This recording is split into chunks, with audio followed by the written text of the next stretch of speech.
الحمد لله الذي هدانا لهذا وما كنا لنهتدي لولا أن هدانا الله والصلاة والسلام على خير خلقه ونور عرشه وأفضل الأنبياء والمرسلين حبيبنا وسيدنا وشفيعنا وسادنا ومولانا أبو القاسم المصطفى محمد اللهم صل على محمد وعلى أهل بيته الطيبين الطاهرين المعصومين المظلومين. قال الله تعالى في الكتاب الكريم وقول الحق وفي الأرض آيات للموقنين وفي أنفسكم أفلا تبصرون. صدق الله العلي العظيم. اللهم صل على محمد وعلى محمد وعجل فرجهم.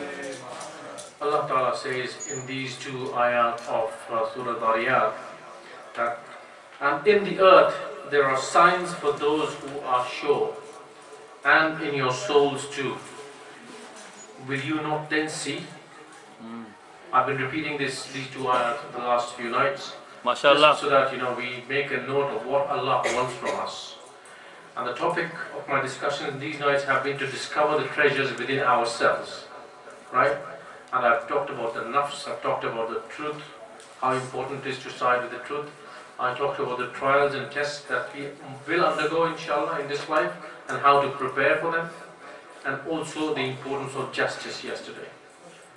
Now I'm really happy to see a lot of young faces today, mashallah. MashaAllah. And I will just say one thing more for people who were not there yesterday, that when you recite a salawat, you get one brick put on your house in Jannah. In this world, we prepare so that we end up in Jannah. In this world, we're not just to play with iPhones and iPads. It is a part of it, but when you're sitting in a gathering like this, you make the most of these gatherings. And the easiest way to get something out is to recite a salawat. Allahumma salli ala Muhammad wa ala Muhammad. So, little children, I don't want you to close your mouths when the salawat is being recited. Say it loudly. Look at me and say it loudly. Okay? No playing time now. The playing time is over. Inshallah, we'll play again later on. Okay. Now we have mentioned all these things, how to discover our hidden treasures. Today we are going to discuss a topic which is very, very apt for the day of tonight, or the evening of tonight rather. MashaAllah. It is about loyalty. Wow. Wafa. Wafa means loyalty in English, roughly translated. Now, before I actually describe what loyalty is and give you some hadiths on it and the importance of it, let me tell you a story. It's fairly recent. This event happened about 39 years ago when Ayatollah Khomeini of Iran. You know Ayatollah Khomeini? Children, you know Ayatollah Khomeini? Yeah? Yes or no? Loudly. Yes. Okay. So he was in exile in Paris, in France. There was a lot of turmoil in Iran, and he was trying to help to change the regime over there, which was being supported by some powers which were outside of Iran. So when the time came for him to go from Paris to Tehran on a flight, the government of France arranged an aeroplane for him and all that. And he went on the plane and he asked how long the flight is. He said, what, 6 to 7 hours? Now this is from a memoir of a book written recently, a few years ago, maybe a decade or two ago. And this has been mentioned by the captain of that plane. So, like most pilots do, there are two pilots that fly the plane. So he came out to take rest after a few hours on the flight. And he saw Ayatollah Khomeini wrapped around a blanket, sleeping, breathing heavily and sleeping. Now the thing is, you only sleep when you're relaxed. If you're not relaxed, then you're worried. For example, if you have a test in the morning in school and you haven't prepared, then you are worried and it's difficult to sleep. Some people, older people, who are worried about something that is happening way back home, maybe the parents are in their native country and they are worried about their health, they can't sleep. Anytime you're not relaxed, your mind is not relaxed, you'll struggle to sleep. The captain, when he saw that there's such a huge turmoil in the country where he's heading towards to head that country, he mentioned to the entire, the entourage of Ayatollah Khomeini, the people who were accompanying him, how is this man sleeping? How is this man sleeping? I want to know. It is such an unrest happening in that part of the world. He's going there. We don't know how he's going to be received, whether he's going to be attacked, whether he's going to be managing the country properly. And yet he's managed to sleep all that, wrapped around a blanket on his head and sleeping on a flight. This is because his nafs was relaxed. He was at peace. Now, this is the situation of a follower of Mawla Ali ibn Abi Talib. Right? If this is the situation of a follower, can you imagine the state of the heart of the man who was the Nur of the Arsh and came to this earth as a Bashar? Ali ibn Abi Talib alayhi salam. Salawat ala Muhammad.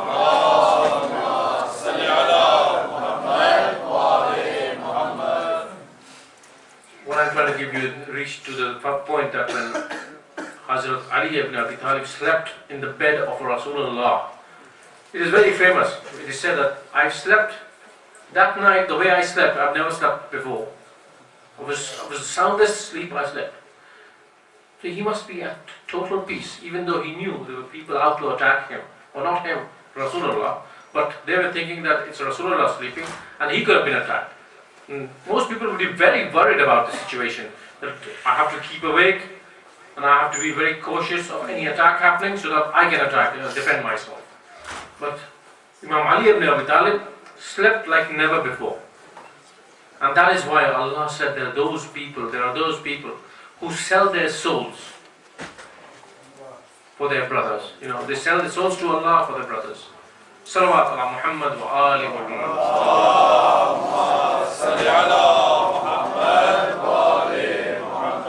This was the level of loyalty that Imam Ali alayhi salam showed for his brother Rasulullah. All he wanted to know was, are you going to be safe if I sleep in that bed? And when Rasulullah said yes, Imam Ali alayhi salam was at peace. He slept like never before. Now, when the first proclamation of Islam was made in Mecca, we all know the story.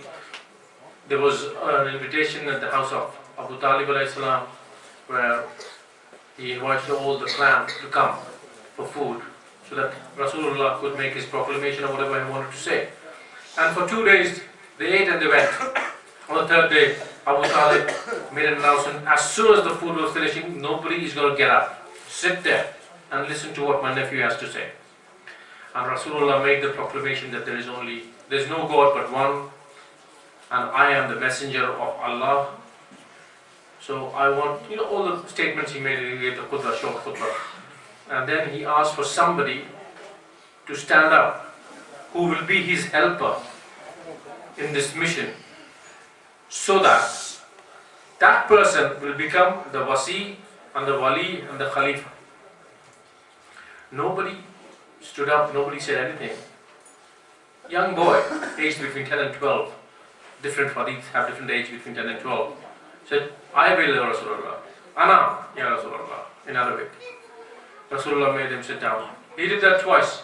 The third time, when Rasulullah asked the same question, young Ali ibn Abi Talib again raised his hand and stood up and said, Oh Rasulullah, I might be small, my limbs might be weak, but I will tell you something, that I will give you unwavering loyalty if I am made your wazir.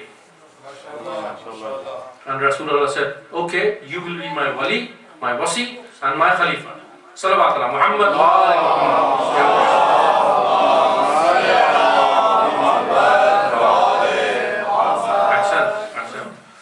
Now, he made this word, he made this statement, that I will be giving you loyalty, unwavering loyalty. Did he ever back off? Never. Because he made this statement for good. It wasn't like, I'll give you loyalty tomorrow. It was forever. And any battle, any situation, Ali ibn Abi Talib was on the side of Rasulullah. Whether it was writing the Treaty of Hudaybiyah, whether it was any battle of Badr, Ahad, Khandaq, Khaybar, anywhere, he was there.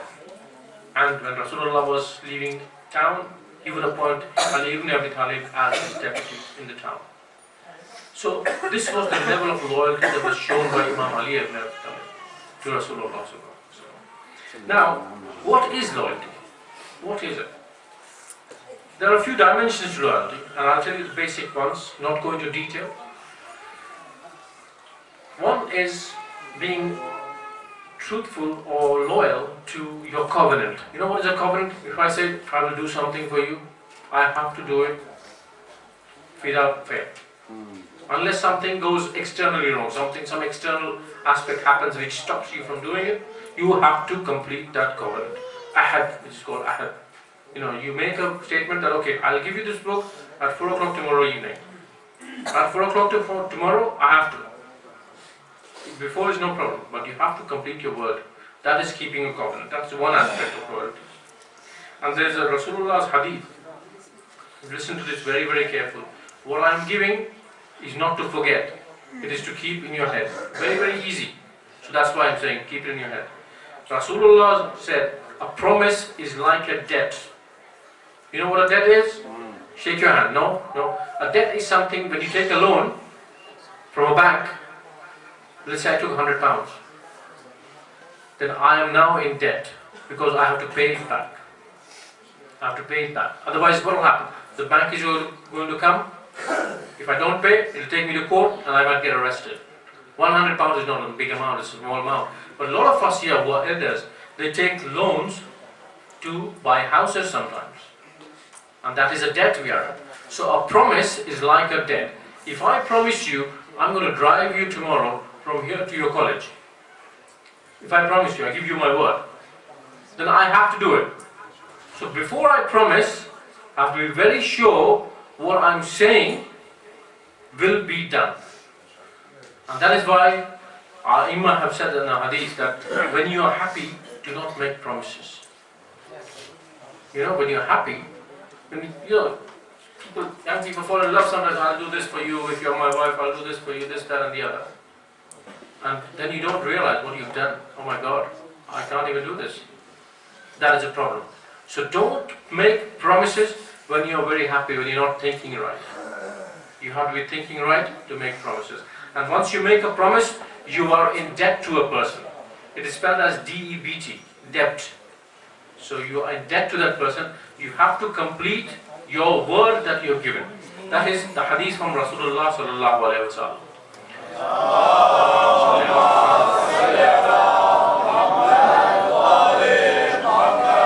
Okay, question for all of you, mainly for the young boys and girls. When Rasulullah speaks, under whose instruction is Rasulullah speaking? Allah. So Allah, when Allah wants to speak, and to say something outside of the Quran, Rasulullah speaks. So when Rasulullah says something, don't think that somebody has said something. It is a command that needs to be done. Right? See the importance of these things? A promise is very, very serious. So it doesn't have to be written in paper. And if you make a contract with words or on paper, both have the same value. It might be on paper because it's a legal system in the country, because some people run away. But as a mu'min, once your word is out, you have to fulfill it. And if you can't, then go and excuse yourself from that with that person who you made that promise with. Otherwise, it's no excuse. Remember this, all of you, for life. Whenever you promise, fulfill that promise. Salawat ala Muhammad wa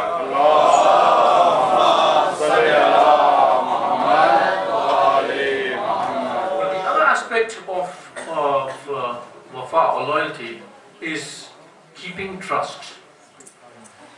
You know what is keeping trust? Keeping trust is if I give you my pen, for example, I say, will you keep it for me?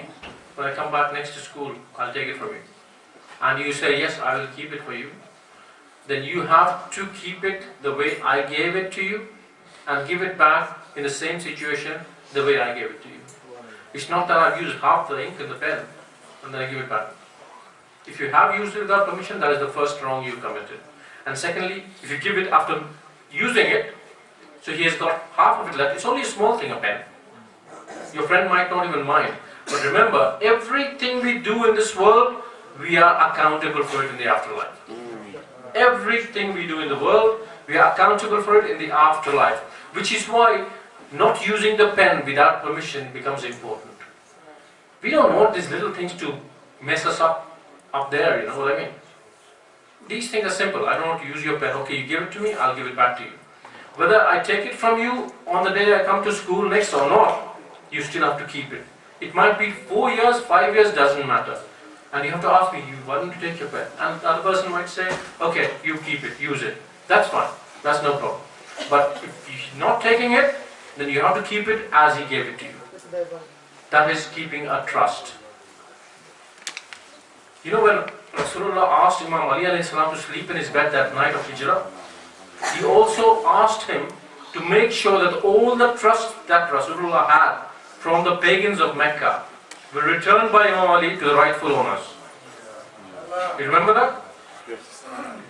It's not a simple thing to keep somebody's trust. I mean, if I don't like you, anybody for that matter, anybody whom I know, for example, if I don't like them, I wouldn't give my stuff to them to keep as a trust. But remember, the pagans of Mecca, who were the enemies of Rasulullah, used to call him Sadiq and Amin. What does that mean? The truthful and the trustworthy. I do not like you, but I know you are truthful and trustworthy. That's a big thing to say, isn't it? So people used to trust him with gold and jewelry and all that stuff that was important to Rasulullah. And Rasulullah made Imam Ali alayhi salam as his executor of returning the trust when he went away to Hijrah. Because it is so important that people should not lose trust in you. And that's why Rasulullah was called Sadiq and Amin. Rasulullah said, woe unto him who breaks promises. When Rasulullah says, woe unto him who breaks promises, that means, you know, if I break a promise today, Rasulullah is not here physically, but he said it for all of us for all time to come. And that thing will be there on the day of judgment. We don't want Rasulullah to say, woe unto me. Astaghfirullah Rabbi wa atubu ilayh. Salawat ala Muhammad wa ali Muhammad.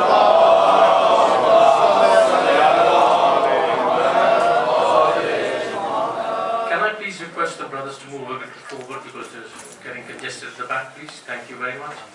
Salawat ala Muhammad wa ali Muhammad.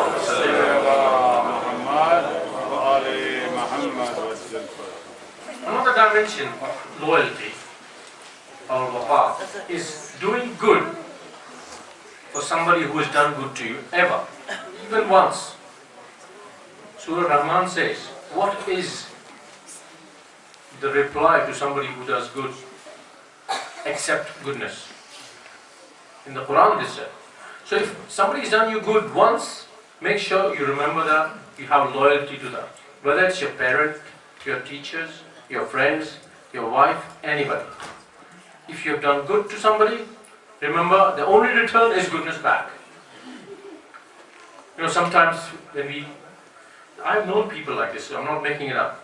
And you probably know people like that, or you are one of them, who knows? Maybe not, but I'm going to tell you this. When people come to migrate to another country, they say, I'm going to squeeze the system to my own benefit. You can squeeze the system, no problem. But your ultimate accounting is with Allah subhanahu wa ta'ala.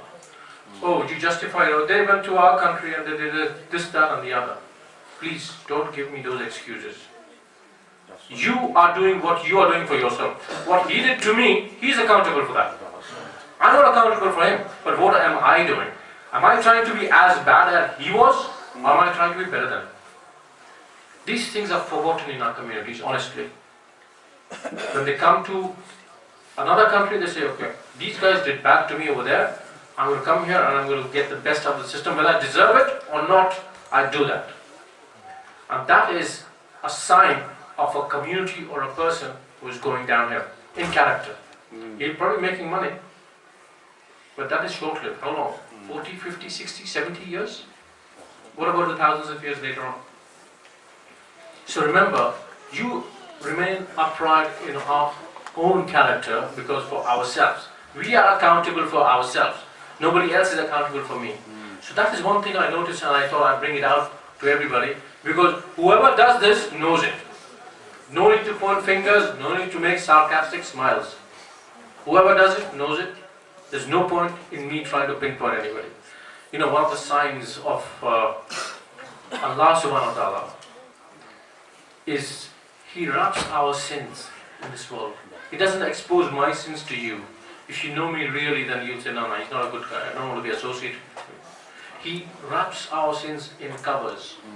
And that is what we need to do for each other. Don't try to expose the other person. Give him Islam, give him suggestion, advice in a polite, in a nice manner, not in public, but when you get an opportunity. But if you want to get close to Allah, gain Allah-like qualities. We can't walk towards Allah. How do we get close to Allah? We need to have the sifat of Allah. And one of the sifat of Allah is to hide other people's faults. Don't expose them. We see that all the time. In centers, outside in communities, in conversations, every time we see, that person did that. That Maulana said this. I saw him there with this person. You know, we don't need to know about it. Of course, if it is a public, good or bad, then we talk about it on the right forum. We don't make it a gossip forum that we talk everywhere. Right? We talk in the right forum, an Alimadeen level, or at the administrative level. We don't make it a topic for conversation and gossip. Salawat ala Muhammad wa ali Muhammad.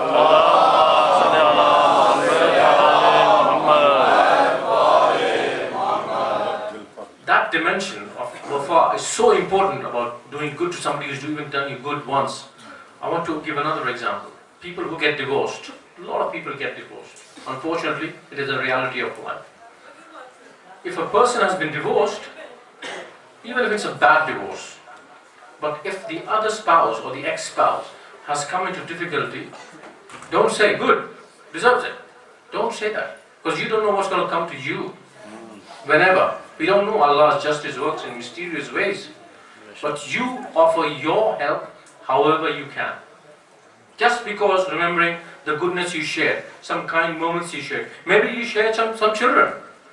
Who knows? But don't try to get back at somebody when he's down. That is a wafa, especially if he's done something good to you in life. Salawat ala Muhammad wa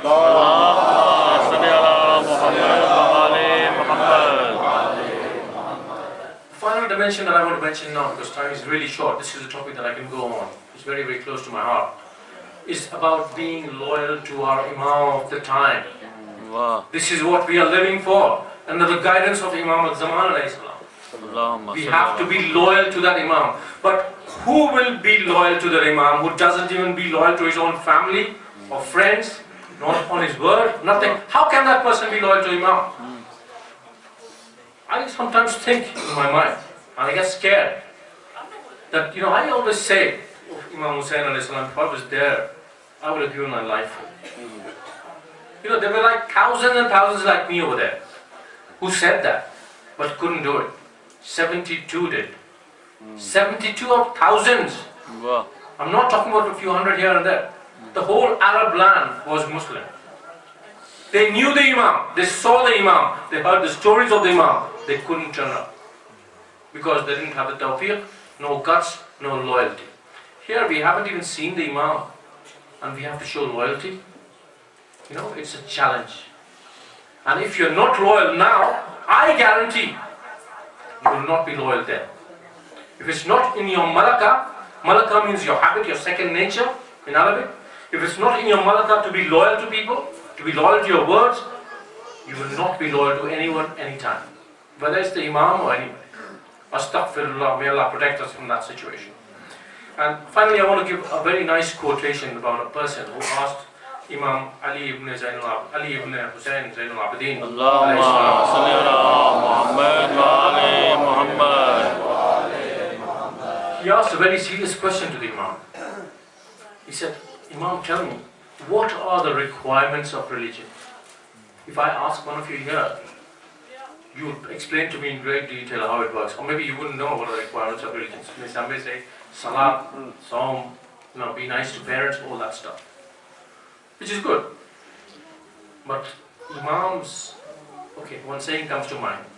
Kalam al-Imam is Imam il-Kalam. Did you understand it? The saying of an Imam is the highest form of saying. Kalam of Imam is the Imam of Kalams. Did you get it? MashaAllah. The saying of an Imam is the highest forms of saying.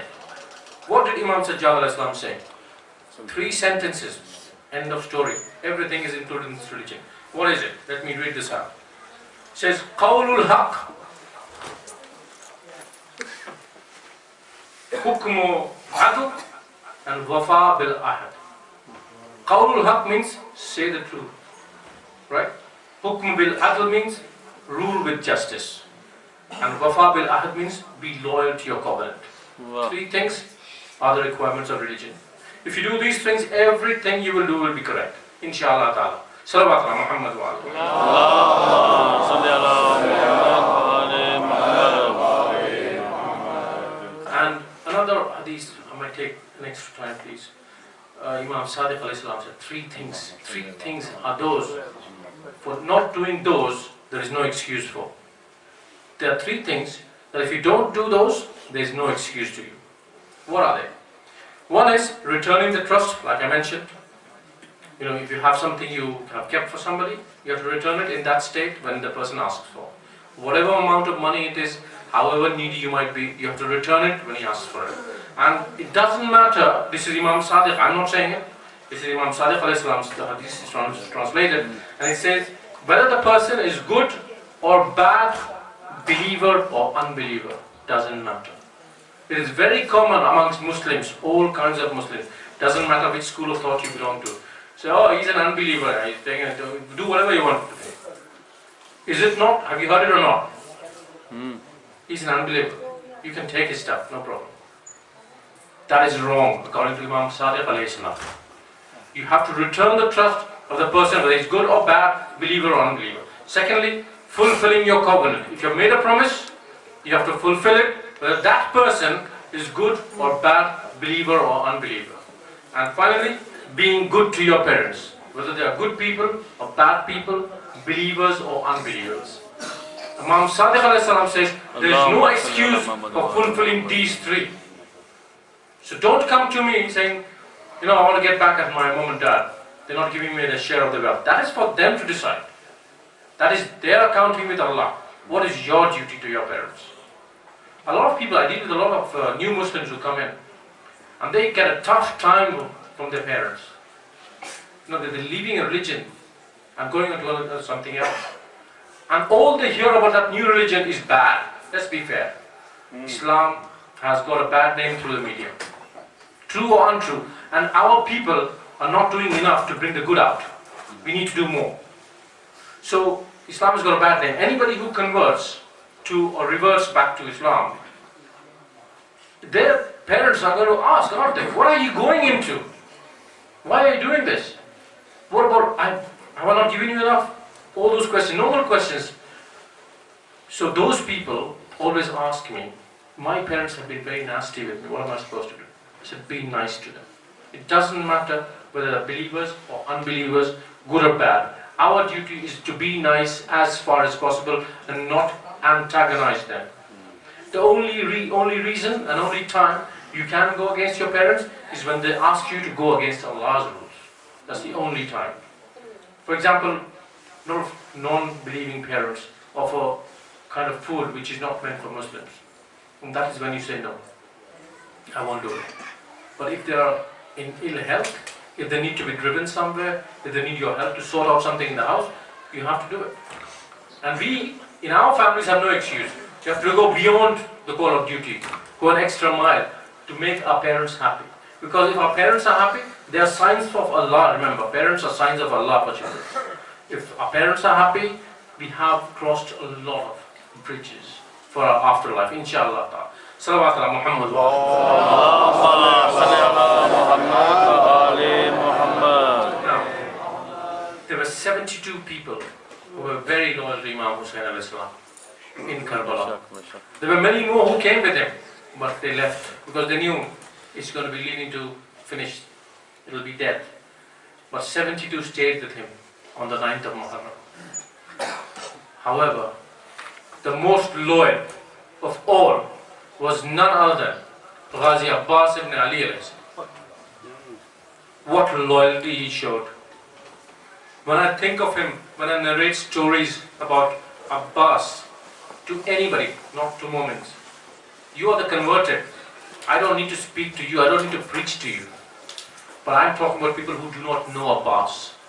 Without even saying names, if I say to a person, this person did this in Karbala, in a battle that happened between right and wrong, that person is in shock or in tears.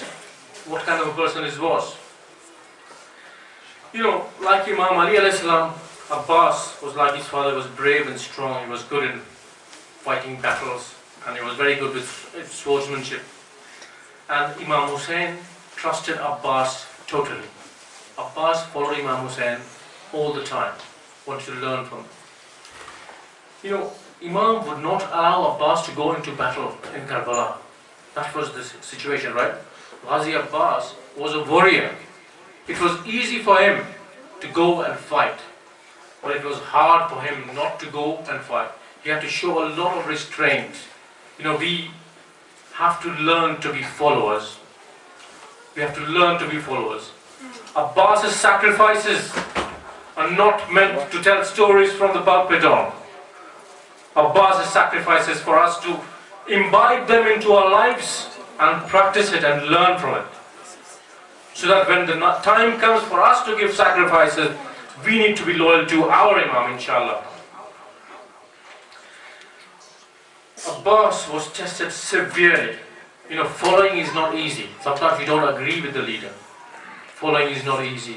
He was tested severely, but he followed his Imam. He didn't question it. Imam Hussain said, Abbas, put your tents here. He did that. Imam said, move the tents from here. He did that. He did not question his Imam. He did not say, why? Why shouldn't I? And he was tested so much. It is not just a cry from here, my dear brothers and sisters. This is Abbas' real life. We all want to be leaders, but unless we learn to be followers, we won't be leaders. Inshallah, we learn to follow. And only 2 of them were left in battle. Only 2 were left. Everyone had perished. Abbas asked for permission to go to battle. Imam Hussain would not allow him. He said, oh Abbas, you are my brother. You are the commander of my army. You are the bearer of the flag of my army. How can I let you go? These nights for us speakers is very, very hard.